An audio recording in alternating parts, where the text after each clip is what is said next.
morning everyone, and welcome to the latest Martins Hill Mercury. First one after the National Hunt jockeys break that we've just had. It was a welcome couple of weeks, just let everyone recharge the batteries a little bit, but it's good to be back racing again. And good to be welcoming back Lily Pinchin as well. Lily has had a hard time of it since a bad fall back in the spring. She's worked really hard on the rehab at Oaksey House, and a big thank you to everyone down there for all they've done for her. And it was great to see her back riding this week. We'll come on to how she got on in a minute. Since the last Mercury, just before the break started, actually we had two really nice runs. We had Anderleap win at his beloved Sandown, and then we had Eye the Scorpion win at Bangor. I'll come back to Anderleap in a little moment, but Eye the Scorpion, lovely to see him back after he'd had a slightly extended break. Last ran back in December, finishing second at Doncaster behind a well-handicapped horse. We thought that he'd just strengthened up and improved for the break, and so it proved. And he's going to be a real fun horse to look out for this autumn. Likes decentish ground, so he'll run right the way through now. He'll enjoy the step up in trip. Perhaps look out for him at Worcester, beginning of September. There looks to be a nice race for him there.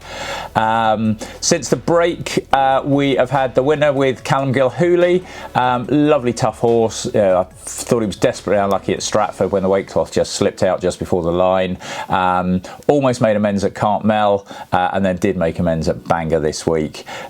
When stepped up in trip slightly, given a really lovely positive ride, sat in behind the long-time leader, and just got up after the last. Really tough, genuine horse, and look forward to him in the future, certainly.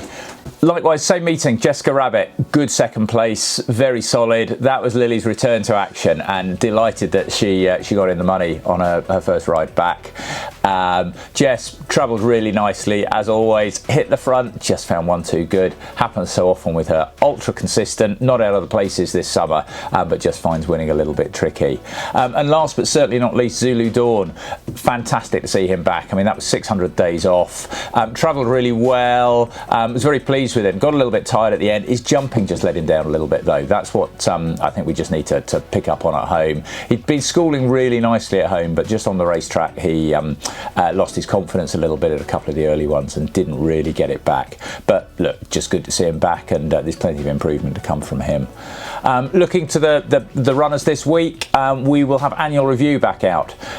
He's a horse that we've always thought a lot of. He's had his win done since he disappointed at Southwell earlier in the year, and hopefully that's worked.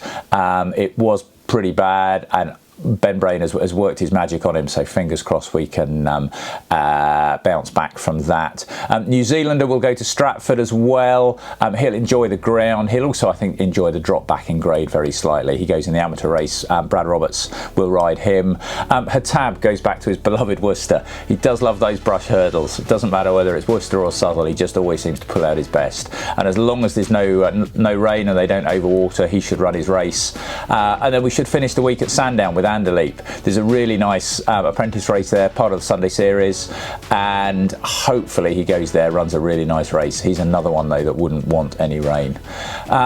Ones that would want plenty of rain, all the winter horses are now back in. We've left a few of the youngsters out just to enjoy the good grass for a little bit longer, but all the old favourites are back in. There's lots of really nice, exciting new horses. The bumper horses last year will obviously go novice hurdling this year, and there's some really nice fun ones to be had there.